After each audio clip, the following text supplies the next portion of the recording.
வணக்கம். பிப்ரவரி 28, 2026 அந்தி சாயும் நேரம். நீங்க மேற்கு வானத்தை பாக்குறீங்க.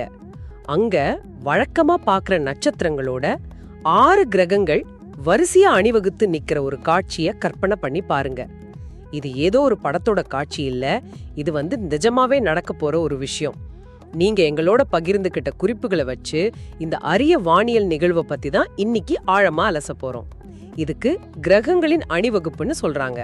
ஆனா உண்மையில என்ன நடக்குது, நாம இதை எப்படி பாக்குறது, முக்கியமா தென்னிந்தியாவில இருக்கிற உங்களுக்கு இது ஏன் ஒரு மிஸ் பண்ணக்கூடாத வாய்ப்பு? வாங்க இத பத்தி விரிவாக பேசலாம். கண்டிப்பா.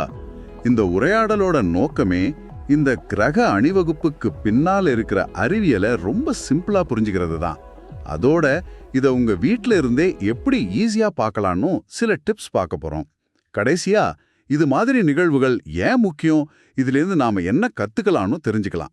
இது வெறும் கண்ணுக்கு விருந்து மட்டும் இல்ல, நம்ம சிந்தனைக்கும் ஒரு பெரிய விருந்து. ரொம்ப நல்லா சொன்னீங்க. சரி, முதல்ல அடிப்படை விஷயங்கள்ல இருந்து ஆரம்பிக்கலாம். நாள், நேரம் எல்லாம் சரியா சொல்லுங்க. பிப்ரவரி 28, 2026 சாயங்காலம் சூரியன் மறைஞ்சதுக்கு அப்புறம்.